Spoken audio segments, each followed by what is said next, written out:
He titulado esta reflexión Viviendo el Pentecostés, ¿vale? En el calendario de muchas iglesias, esta fecha, el 28 de mayo, se utiliza como tal para reflexionar sobre esta festividad o este tiempo especial que se denomina el Pentecostés. Pero antes de continuar, debo aclarar o explicar lo que significa Pentecostés, porque vamos a decir que no es un término que usamos constantemente en nuestras conversaciones diarias. Es posible incluso que algunos ignoren y se estén preguntando, bueno, ¿y eso de Pentecostés qué es? ¿A cuento de qué esa expresión? Bueno, viene de una palabra griega. Como ustedes saben, el Nuevo Testamento se escribió, su idioma original fue el griego. Y esa palabra griega significa el día quincuagésimo. Yo no sé por qué se complica tanto con esto de darle estos nombres, día quincuagésimo, lo que quiere decir es el día 50, ¿vale? De una manera más sencilla. ¿Y qué es eso del día 50? Hace alusión a una festividad que había entre los judíos, o que hay entre los judíos, que está establecida por Dios en el libro de Levítico y en el libro de Deuteronomio. Le invito incluso, vaya al libro de Deuteronomio, capítulo número 16, vamos a ver cómo el Señor establece esa festividad, una festividad que no se llamaba Pentecostés, ¿vale? Se llamaba la fiesta de las semanas, pero al celebrarse 50 días después de la Pascua, ¿vale? 50 días, de ahí quincuagésimo o los 50 días, porque eran 7 semanas, de 7 días son 49. Al día 50 se celebraba esta fiesta. ¿En qué consistía esta fiesta? Vuelvo a decir, no tenga el concepto de fiesta que nosotros tenemos, jolgorio y toda esta serie de cosas. Era una fiesta de celebración donde se celebraba algo en particular y era el principio de la cosecha, ¿vale?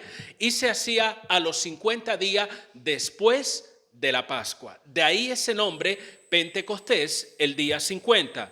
Entonces vamos al libro de Levítico, déjeme encontrarlo a mí también. Levítico capítulo número 16, Génesis, Éxodo, Deuteronomio, ya estaba cambiando el libro, capítulo 16, vamos a leer del versículo 9 al 11. Es la fiesta de las semanas. 7 semanas contarás desde que comenzare a meterse la hoz en las mieses, comenzarás a contar las 7 semanas. Y harás la fiesta solemne de las semanas a Jehová tu Dios, de la abundancia voluntaria de tu mano será lo que dieres, según Jehová tu Dios te hubiere bendecido. Y te alegrarás, o sea, es un tiempo de júbilo, es un tiempo de alegría, delante de Jehová tu Dios, tú, tu hijo, tu hija, tu siervo, tu sierva, el levita que habitara en tu ciudad y el extranjero, el huérfano y la viuda que estuvieren en medio de ti, en el lugar que Jehová tu Dios hubiere escogido para poner allí tu nombre. Y pudiéramos seguir leyendo, pero básicamente está establecida aquí y en Levítico, como digo, la celebración de esa festividad. Y vuelvo a repetir, conmemora el inicio de la cosecha. ¿Y qué se hacía en esa fiesta? Bueno, se traía una ofrenda delante del templo de esos primeros frutos, de esa gavilla, de las primeras, vamos a decir, espigas cosechadas, y se traía para dedicársela o en forma de gratitud delante del Señor. De hecho, esa fiesta representa el reconocimiento de Dios como proveedor de todas las cosas. Y en gratitud, esa primera cosecha o esos primeros frutos se traía delante del Señor. Era una fiesta de peregrinación.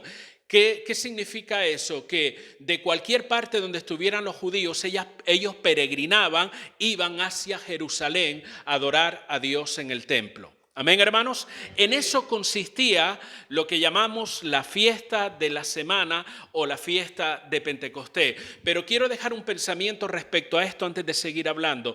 Fíjense, hermano, que representa el reconocimiento de Dios como proveedor. ¿Quién es tu proveedor? El trabajo, la empresa donde trabajas, tu salud, es Dios. ¿Y qué estaba estableciendo Dios a través de esta fiesta? Porque en sí no es la fiesta, sino lo que representa es la gratitud a Dios por su provisión. Y hermano, ¿Cuántas veces enfatizamos la idea de ser agradecidos con Dios?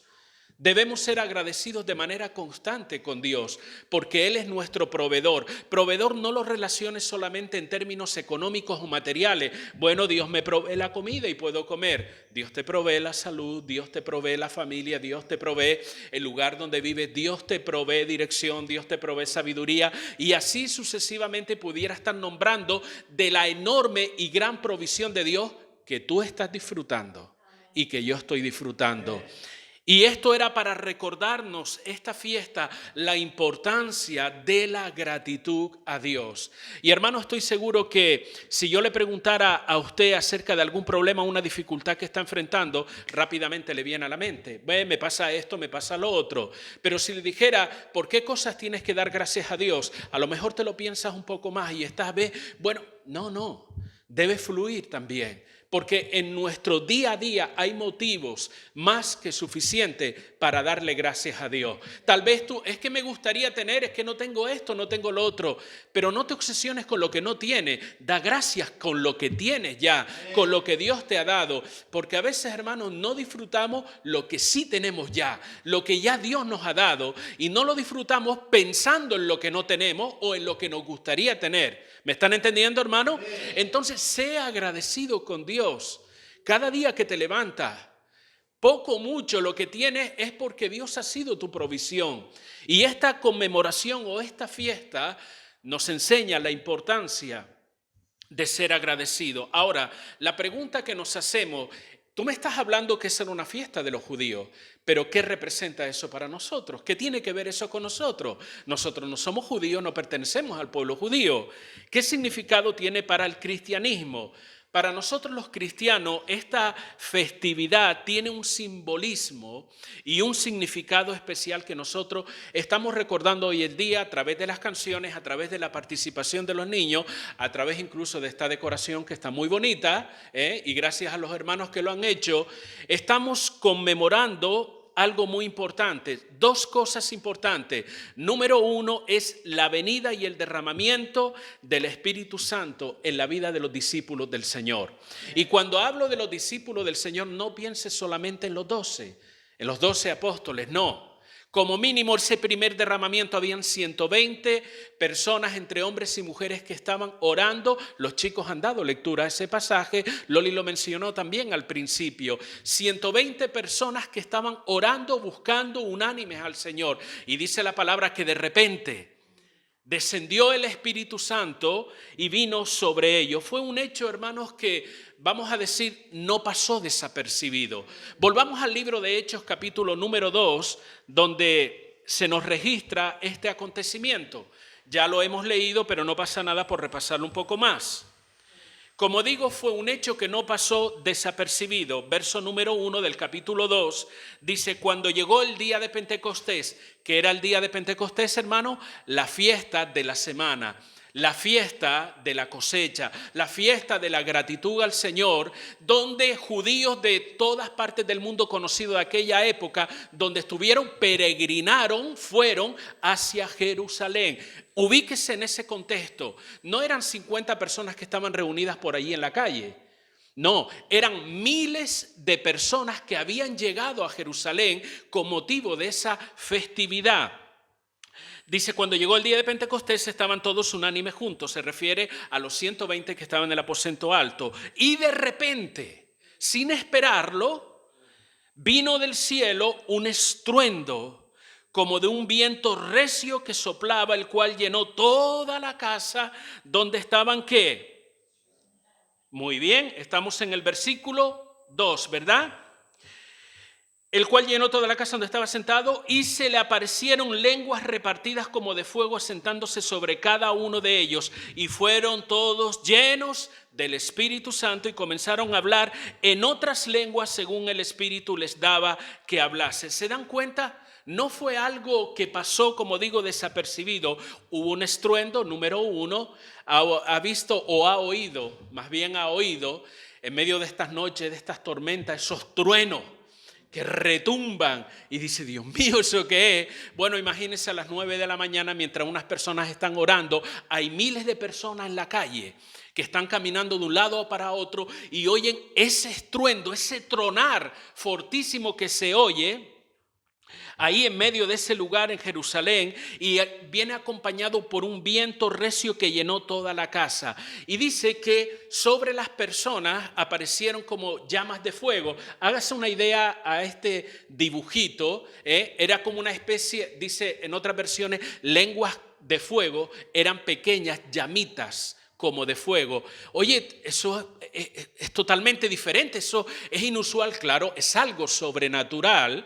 El Espíritu Santo es sobrenatural. Aquel hecho iba a marcar una etapa diferente, era el inicio de la iglesia también, y eso fue algo sobrenatural. Llamas de fuego en cada una de las personas que estaban allí, y dice la palabra que comenzaron a hablar en otras lenguas. Cuando dice otras lenguas, otros idiomas. En este contexto significa otros idiomas. ¿Por qué?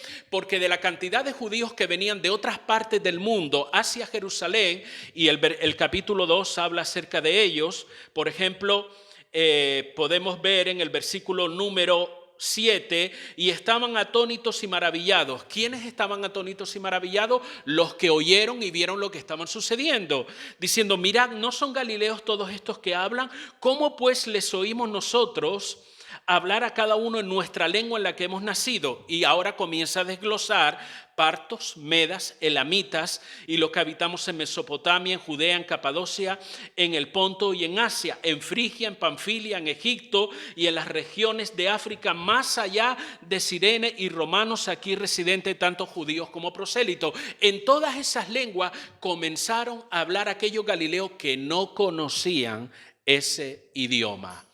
De hecho, esa fue la sorpresa. Se quedaron sorprendidos. ¿Cómo esta gente, Galileo, conocen estos idiomas de donde procedemos nosotros? Eso fue un hecho maravilloso que obró el Espíritu Santo.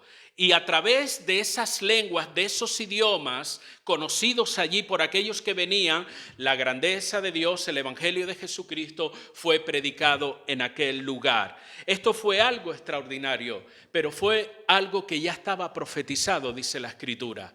Aquello fue algo tal vez no esperado para muchos de ellos, sí para los 120. Lo que estoy seguro que no sabían cómo iba a ser eso, pero ellos esperaban al Espíritu Santo porque ya Jesús les había dicho que no salieran de Jerusalén hasta que viniera el Espíritu Santo. Por lo tanto, estos 120 por lo menos esperaban la venida del Espíritu Santo. Lo que no sabían era cómo iba a venir ese Espíritu Santo, ¿vale? Entonces, cuando se arma el revuelo en el buen sentido de la palabra y todo el mundo se queda perplejo, comienzan a preguntarse: pero ¿y esto? ¿Qué sucede con esto? ¿Qué tiene que ver esto? ¿O qué significa esto? Entonces Pedro, lleno del Espíritu Santo, se levanta y dice: mire, porque algunos ya estaban acusando de borracho. Esta gente lo que están es borracho. Siempre hay gente que cuando hay una manifestación de Dios tiene que dar la nota, tiene que decir algo, tiene que ridiculizar. Incluso el enemigo los utiliza para desacreditar la obra de Dios en medio de su pueblo.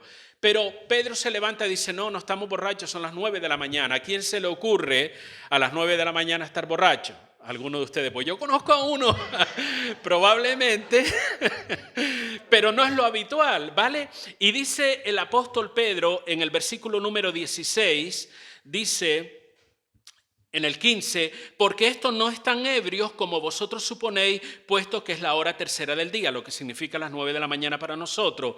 Mas esto es lo dicho por el profeta Joel, ¿vale? Que en los postreros días, dice Dios, derramaré de mi espíritu sobre toda carne. Y sigue así diciendo la palabra. Yo le invito a que usted lea el capítulo 2 en su casa. Pero lo que Pedro está dando es una explicación de lo que estaba sucediendo allí, y que eso era algo que ya la palabra de Dios había profetizado. ¿Cuánto tiempo antes Joel había dicho esto?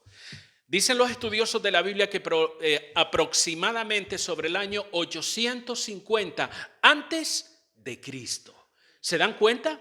850 años antes de que viniera Cristo. Y este evento sucedió 10 días después de la ascensión de Cristo, o 50 días después de que Cristo, hermano, hubiese muerto, porque Él murió en la época de la Pascua y 50 días después sucedió este evento. Bien, pues 850 años antes de Cristo, ya el profeta Joel estaba diciendo, inspirado por el Espíritu de Dios, que esto iba a suceder.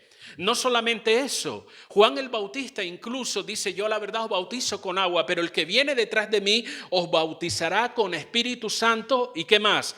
Y fuego, dice la Escritura. Y si estamos en el libro de Hechos, en el capítulo número 1, 10 días antes, en el versículo número 5, Cristo le está recordando esta palabra que había dicho Juan. Dice Hechos 1:5, porque Juan ciertamente bautizó con agua, mas vosotros seréis bautizados con el Espíritu Santo dentro de no muchos días. Estas fueron palabras que el Señor le dijo cuando ascendió a los cielos. 10 días más tarde sucedió este evento. Entonces, Pentecostés puede representar para los judíos la fiesta de las cosechas, pero en el cristianismo representa o es símbolo de la venida y el derramamiento del Espíritu Santo sobre los creyentes. No solamente eso, una segunda cosa importante. En el cristianismo, el significado de esta festividad marca el inicio de la iglesia tal como nosotros la conocemos hoy. A partir de ese momento es lo que nosotros conocemos como la iglesia, porque justamente en esa oportunidad, en esa fiesta que era de peregrinación, toda la gente se sintió atraído por ese estruendo. Dígame usted, si ahora suena un estruendo de eso, tipo bomba, no me diga usted que no se levanta y sale a la puerta a ver qué es lo que ha ocurrido, ¿verdad? Imagínese donde hay miles de personas en la calle. Y digo miles porque aquel día se convirtieron 3,000. Por lo tanto, habían miles de personas en la calle. Oyen un estruendo de ese tipo, de esa magnitud, a las 9 de la mañana. Algo ha pasado. ¿Qué sucedió? La curiosidad, toda la gente se acerca a ese lugar, esa multitud de curiosos para ver qué es lo que sucedía. ¿Y qué pasó allí? Escucharon las buenas nuevas de salvación en su propia lengua. Porque el Espíritu les daba que hablase a aquellos 120 en esas lenguas de aquellas personas que habían venido de otros lugares. ¿Cuál fue el resultado de todo eso? La primera y gran cosecha de almas. Justamente en la fiesta de la cosecha hubo una gran cosecha espiritual. Lo encontramos en el versículo 41 del capítulo número 2. Así que los que recibieron su palabra fueron bautizados y se añadieron no aquel mes, no aquel año, sino aquel día, dice la Escritura, como 3,000 personas. Fue una gran cosecha aquel día del derramamiento del Espíritu Santo. Bueno, ¿cuál es la repercusión, hermanos, del Pentecostés en el cristianismo? He hablado acerca del significado para nosotros, de que esta fecha es un simbolismo que representa esas dos cosas principales. El derramamiento del Espíritu Santo, o la venida y el derramamiento del Espíritu Santo en la vida de los seguidores del Señor, y marca el inicio de la iglesia tal como conocemos hoy. Pero esto tiene una mayor repercusión en el mundo cristiano. Generalmente un día como hoy, muchas iglesias centran su enfoque solamente en esta experiencia y nos hablan acerca de la importancia y la necesidad de experimentar lo que aquellos discípulos experimentaron en su momento, ese bautismo y esa llenura del Espíritu Santo. Las iglesias se enfocan o ponen el énfasis en la importancia de que por medio del Espíritu Santo se puede hablar en lenguas. Y eso es bíblico, hermano, aunque hay muchas personas como en aquel momento que tratan de ridiculizar esta idea. Aún en el ámbito cristiano hay personas que no quieren saber nada de eso o ridiculizan esto, pero no podemos negar lo evidente. La Biblia lo declara, ¿vale? Y la Biblia nos habla acerca del bautismo del Espíritu, de hablar en lengua, nos habla acerca de un evangelismo masivo. Y todas esas cosas son buenas y son bíblicas, hermano, y debemos anhelarlo. Pero ese no es el centro, ese no es el enfoque, aunque muchos lo ponen en ello. Ese no es el enfoque, hermano. Hoy recordamos ese momento especial. La llenura del Espíritu, las lenguas, el derramamiento de la presencia del Señor por todos lados. Y es algo que sigue sucediendo. No es algo que se limita a aquel momento en particular, sino es algo que sigue sucediendo. Porque evidentemente la profecía de Joel se cumplió y sigue, escúcheme bien, sigue cumpliéndose hoy día también. Aunque muchos quieran rechazarla, aunque muchos digan que eso es para otro tiempo, esa profecía sigue cumpliéndose hoy. ¿Me puedes decir de qué manera? Hechos capítulo 2, verso 39. Después de que Pedro está dando todo ese discurso, esa predicación guiado por el Espíritu Santo, mira cómo va concluyendo en el verso 39, porque para vosotros es la promesa y para vuestros hijos y para todos los que están lejos, y escuche la última parte de este versículo, para cuantos el Señor nuestro Dios llamare. Esto tiene que ver con la salvación. Para cuantos el Señor nuestro Dios llame a la salvación. Por lo tanto, mientras se está predicando el evangelio de la salvación, mientras haya oportunidad para que otras personas sigan creyendo en el Señor Jesucristo, esta promesa sigue vigente, hermano. Esa profecía de Joel tuvo y sigue teniendo su cumplimiento hoy en día. Ahora, no podemos caer en el error de limitar esta enseñanza o la repercusión de Pentecostés a una sola experiencia y olvidarnos de su propósito inicial. Este derramamiento del Espíritu tiene una repercusión. No era para que disfrutaran ese momento único y especial que ellos tuvieron, no. Tiene una repercusión mayor y la palabra de Dios nos enseña cuál es esa repercusión. Vamos a decir que hay un pasaje clave en todo este contexto que nos da a entender la razón o el propósito de la promesa de Dios y el significado que tiene para nosotros hoy. Hechos capítulo 1, versículo número 8. ¿Lo tienen? Dice, pero recibiréis poder cuando haya venido sobre vosotros el Espíritu Santo, y me seréis testigos en Jerusalén, Judea, Samaria y hasta lo último de la tierra. Este es el texto, vamos a decir, clave para poder entender todo lo que estaba sucediendo en aquel momento en la iglesia del Señor. Y hay 4 cosas rápidamente que quiero resaltar. Número 1, Pentecostés significa que Dios nos ha capacitado con poder. Amén.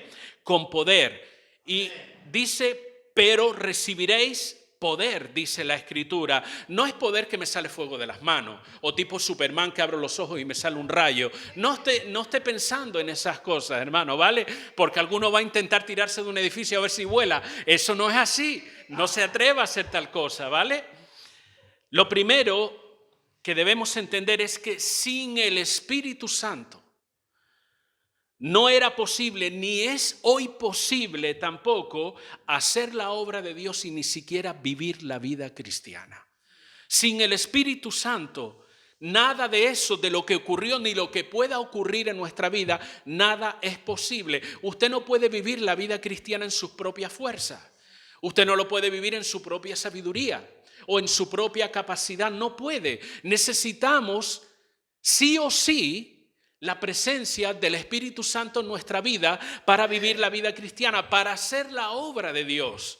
Necesitamos la presencia, la dirección del Espíritu Santo. Por eso Jesús les mandó que no salieran de Jerusalén. Recuerda, 10 días antes ellos habían sido testigos de la ascensión del Señor. La ascensión, ¿qué significa? Dios ascendió a los cielos. Cristo subió en una nube, dice la palabra, y ascendió a los cielos. Y en ese momento Dios le dio instrucción a sus discípulos: vayan por todo el mundo, prediquen el evangelio a todas las naciones, bautizándolo en el nombre del Padre, del Hijo y del Espíritu Santo. Le dio claras instrucciones sobre lo que tenían que hacer. ¿Qué hicieron los discípulos? Rápidamente dijeron, bueno, manos a la obra, ¿vamos a hacer eso? No, el Señor le dijo, pero ojo, un momento, no quiero que vayan a hacerlo ahora. Quiero que vayan y esperen la promesa del Espíritu Santo. Aquello que Juan les había dicho, que seréis bautizados con Espíritu Santo y fuego. No vayan a ningún lugar, no vayan a ningún sitio sin antes haber recibido el Espíritu Santo. Y así fue que aquellos 120, porque eran los que estaban allí en el aposento alto, aunque había más de 500 que escucharon aquella palabra. Eso lo dice la Escritura. Pero de esos 500, 120 estaban en el aposento alto. Y dice la palabra que estaban haciendo ¿qué? Jugando, hablando, no, estaban orando. Estaban buscando la presencia de Dios cuando sucedió lo que ya hemos leído. ¿Por qué era necesario que esperasen allí hasta la venida del Espíritu Santo antes de hacer nada? Porque en su fuerza y en su capacidad no podían hacer. La obra de Dios la hace Dios, hermano. pero la hace por medio nuestro, porque en su sabiduría, en su omnisciencia, Dios te ha escogido. Dios me ha escogido, nos ha escogido a nosotros como instrumentos, como hemos dicho en otras oportunidades, pero es Dios quien hace la obra, es el Espíritu Santo el que ministra a través de nuestras vidas. Y por eso necesitaban ser capacitados con el poder del Espíritu Santo. La venida del Espíritu Santo en la vida de los creyentes no los iba a dejar indiferentes. Ellos iban a ser transformados y capacitados. ¿Transformados por qué? Porque hacía 2 meses atrás, aproximadamente, ellos eran un minúsculo grupo de discípulos asustados, que dejaron a su maestro solo ante la muerte. Incluso alguno de ellos, como Pedro, que fue lo que hizo, lo negó en 3 oportunidades. Era ese grupito de personas inseguras que habían estado con el Señor, que habían sido partícipe de lo que Dios había hecho, pero todos sabemos que en el momento crítico de la muerte o de la entrega del Señor Jesucristo para ser crucificado, ¿dónde estaban ellos? Corriendo, escapando, sálvese quien pueda, uno por un lado y otro por otro. Y aquel que era uno de los discípulos más cercanos al Señor, ahí estaba negándolo, incluso maldiciendo que él no lo había conocido. Evidentemente, en esa actitud, con esa forma, ellos no podían impactar. ¿Qué van a impactar? No impactan ni las cucarachas, ¿me entiende? Ellos no podían impactar al mundo, necesitaban. Durante 40 días, una vez el Señor resucitado estuvo restaurando su vida, estuvo dándoles entendimiento, porque dice la palabra que les abrió el entendimiento para que comprendieran muchas cosas que antes no conocían, pero faltaba algo importante, era la capacitación de poder por medio del Espíritu Santo. Después de este acontecimiento, esas mismas personas que huían y se escondían, ahora se levantaban en medio de la multitud con valor para declarar la grandeza de Dios en la persona de Cristo Jesús a toda una multitud, sin importar las consecuencias que fueran. ¿Qué pasó? ¿Cómo fue ese cambio? Ese cambio fue la obra del Espíritu Santo, obrando en ellos, no solamente en un momento puntual, sino de manera constante. Y vemos la obra del Espíritu Santo en la vida de los discípulos a lo largo de todo el libro de Hechos. Hay 51 veces se menciona solamente en el libro de Hechos de los Apóstoles, directa o indirectamente, al Espíritu Santo, ya sea en su obra o en su persona. 51 oportunidades se mencionan en el libro de Hechos y vemos la obra del Espíritu manifestada en los discípulos. Por ejemplo, hemos leído bautizando y dando poder, impulsándolos para predicar. A pesar de la oposición, a pesar de las dificultades, ¿qué hacían ellos? Ellos predicaban la palabra. Dios los utilizaba con milagros. Usted comienza a ver desde los primeros capítulos, ¿recuerdan la sanidad del cojo? Que Pedro y Juan iban al templo a orar y aquel cojo estaba allí. No tengo plata ni oro, pero lo que tengo te doy. En el nombre de Jesús, levántate, le dijo. Y así sucesivamente nos damos cuenta cómo por manos de los apóstoles, de los discípulos del Señor, se iban operando muchos milagros. ¿Quién eran? ¿Los discípulos los que hacían el milagro? No, era Dios, era el Espíritu de Dios a través de ellos. Vemos el Espíritu Santo impartiendo valor para hacer frente a la oposición. No le dieron de golpes a Pedro y a Juan y los amenazaron y le dijeron: no vayan a predicar más el evangelio, no hablen más acerca de ese Jesús. Lo dice la Escritura. Y ellos les dijeron: consideren ustedes que es más importante obedecer a Dios o obedecerles a ustedes. ¿Qué me está diciendo eso? Que el Espíritu Santo impartía valor.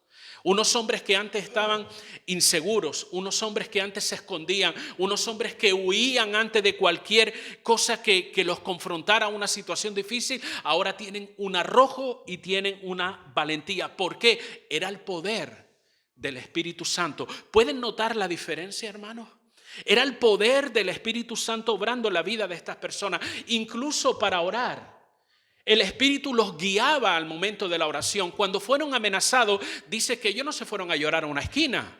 No fueron a lamentarse o a decir ¿por qué nos hemos metido en esto? Sino que fueron rápidamente, buscaron a los hermanos y comenzaron a orar. Y a través de esa oración ellos pedían: Dios, que con denuedo Sigamos predicando tu palabra, el Espíritu Santo guiándolos en la oración. Yo pregunto, ¿eso era algo exclusivo para ellos o es para nosotros también? ¿Pueden contestar?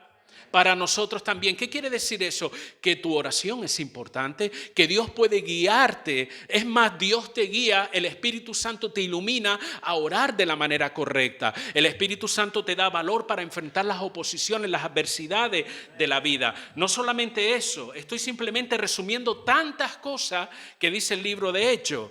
El Espíritu Santo dando palabra y sabiduría para predicar, para anunciar, o si no, vean a Esteban. Cuando lo apedrearon, antes de apedrearlo, él les predicó la palabra con tal autoridad que dice que rechinaban los dientes a aquellas personas que lo escuchaban. Los enemigos, curiosamente.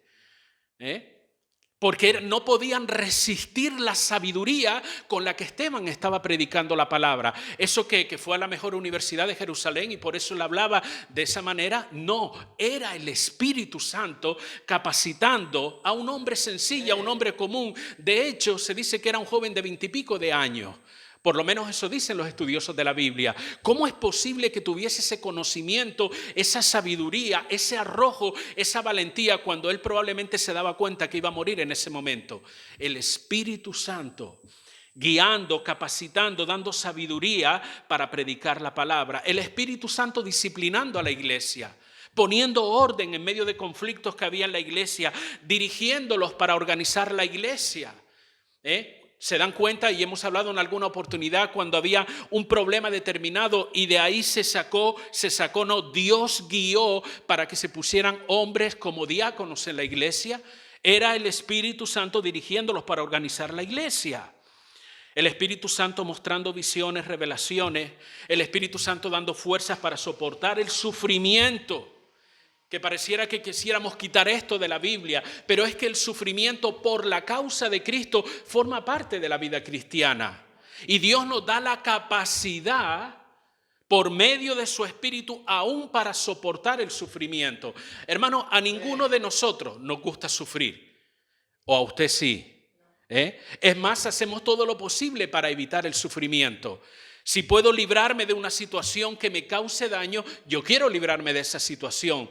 Pero en el avance del Evangelio, en la predicación de la palabra, en la vida cristiana en general, el sufrir por la causa de Cristo forma parte. No es que si te guste o no, forma parte de la vida cristiana. Pero ¿sabe? Ese tipo de sufrimiento tú lo vas a enfrentar de otra manera. ¿Por qué? Porque el Espíritu de Dios te capacita para soportar esas situaciones. Cientos, miles de personas. Se levantó una gran persecución y usted lo puede leer en el libro de Hechos. Eran sacados de su casa, despojados de todo. Algunos eran asesinados, otros eran puestos en la cárcel por creer en Jesucristo. ¿Cómo soportaban eso? ¿Cómo pudieron vivir esa experiencia? ¿Cómo viven la experiencia hoy día, siglo XXI, 28 de mayo del 2023? ¿Cómo viven muchos hermanos nuestros en diferentes países donde no se deja predicar o creer ni siquiera en el Señor Jesucristo? ¿Cómo viven su fe? Sufriendo. Y la sufren, y parece una contradicción, con gozo. Y tú te dices, ¿pero cómo es posible?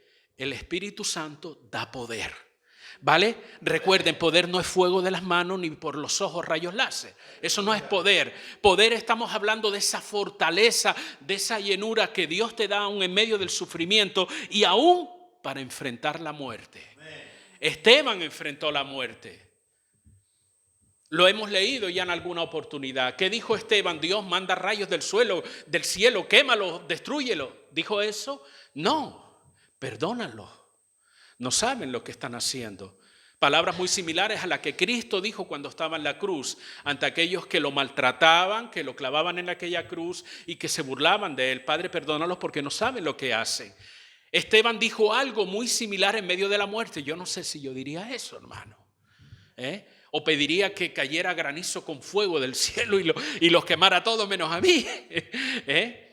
Pero ¿cómo pudo hacer frente? ¿Cómo pudo hacer frente cientos y miles de creyentes cuando lo llevaban al circo romano y soltaban la fiera para que los devorara? Y en medio de esa situación, ¿qué hacían ellos?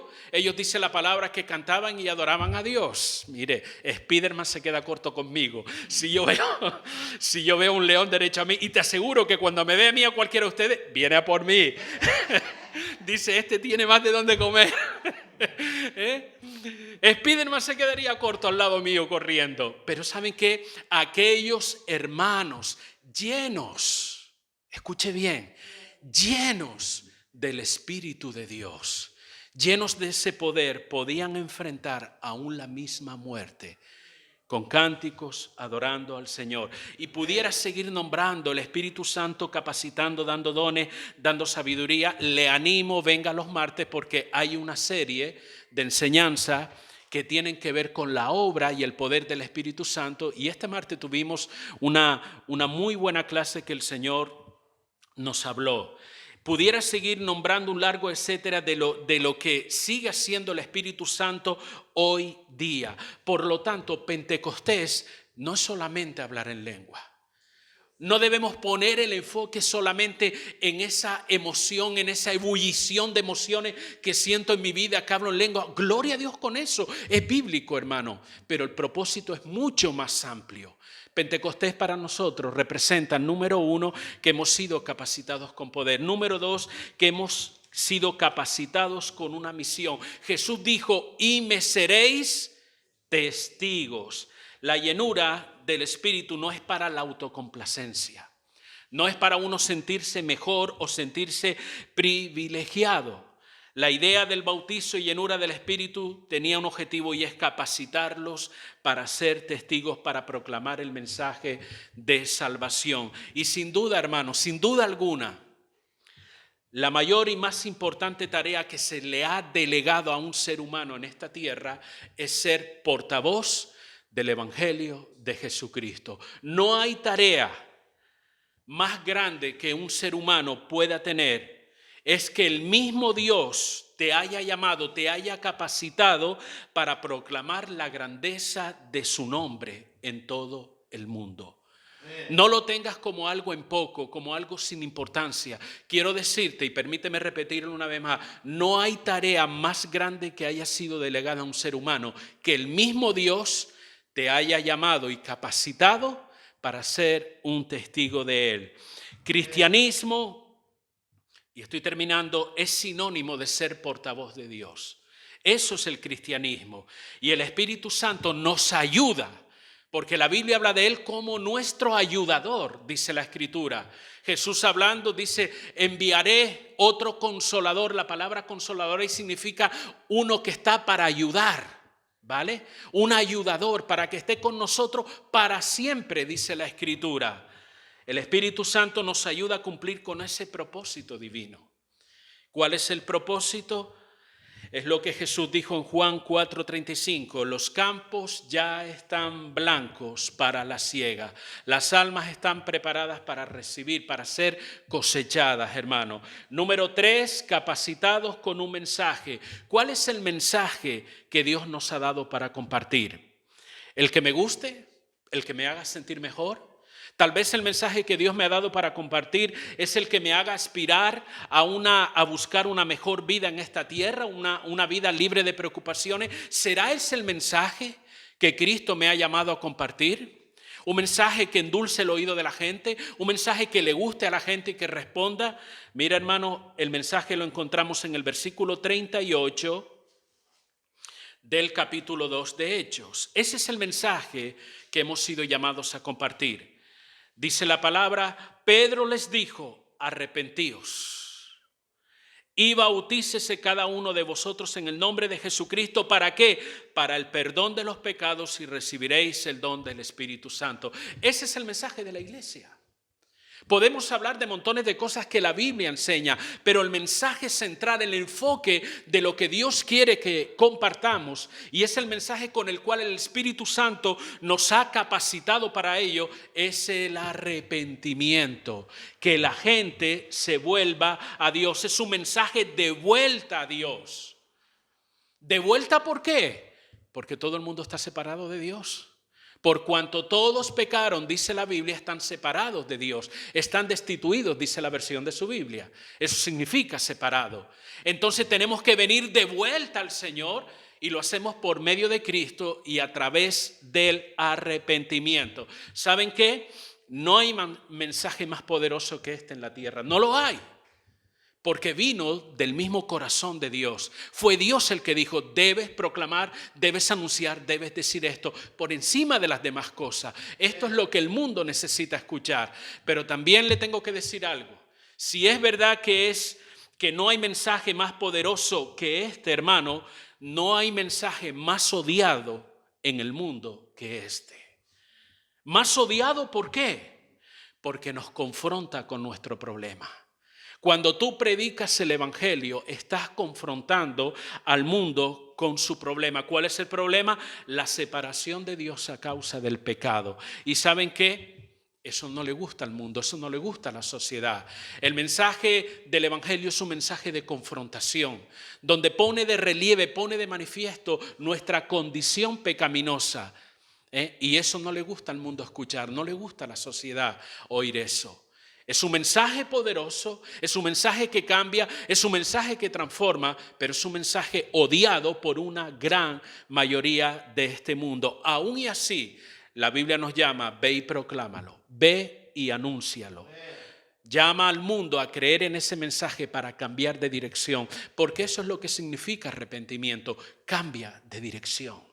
Y número 4 y último, el propósito de Pentecostés, como ya he mencionado, hermano, es capacitarnos con poder, número 1, capacitarnos con una misión, número 2, capacitarnos con un mensaje, número 3, y capacitarnos para un alcance, número 4. ¿Cuál es el alcance? Hasta lo último de la tierra. Hechos 1:8, ya lo hemos leído, dice, recibiréis poder cuando haya venido sobre vosotros el Espíritu Santo, me seréis testigos en Jerusalén, Judea, Samaria y hasta lo último de la tierra. Hemos sido capacitados para un alcance. Y esta expresión nos habla de la universalidad del evangelio. El evangelio es algo que necesita todo el mundo. No importa de qué país, no importa de qué raza, no importa de qué color sea su piel, todo el mundo necesita al evangelio, el evangelio de Jesucristo, porque todo el mundo tenemos la misma necesidad de Dios. ¿Me escuchó? Todo el mundo tenemos la misma, no importa que vivas en una selva. No importa que vivas en el desierto, en una gran ciudad o que vivas en Sama, da igual, todo el mundo necesitamos el evangelio de Jesucristo porque tenemos necesidad de Dios sin importar dónde vivamos ni de dónde procedamos. Por eso Jesús dijo, Marcos 16:15, id por todo el mundo y predicad el evangelio. La influencia de un cristiano no debe limitarse al contexto de una congregación local, sino al mundo entero. Usted ha sido llamado por Dios para impactar este mundo con la ayuda, con el poder del Espíritu Santo. Y allí donde Dios te haya colocado o donde Dios te pueda llevar un día o te pueda enviar, tú has sido llamado para impactar. Pero no en tu fuerza, no en tu capacidad, no porque eres una persona muy inteligente o te has instruido mucho, no, sino por medio del poder y de la llenura del Espíritu Santo. Concluyo en esta mañana. Pentecostés no es una experiencia única. A veces se hacen reuniones pensando en ese momento de recibir el bautismo en el Espíritu Santo, de la que la persona hable en lenguas y toda esa serie de cosas.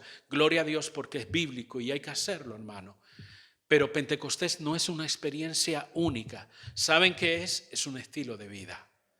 Pentecostés es un estilo de vida.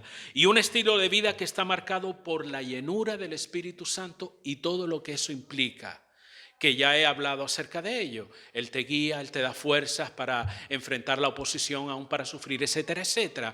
Una llenura del Espíritu Santo y todo lo que ello implica. Y es un estilo de vida al que tú, y escúchame bien, grábate esto en la mente, es un estilo de vida al que tú has sido llamado a formar parte. El día que le entregaste tu vida a Jesucristo, tú fuiste llamado a formar parte de este estilo de vida, el estilo de vida de Pentecostés. Y como iglesia, y también a título particular, hoy es un buen día, hoy es una buena oportunidad para preguntarnos, ¿vivimos llenos del Espíritu Santo? ¿O nuestra vida está llena de otras cosas? Uno se tiene que preguntar eso.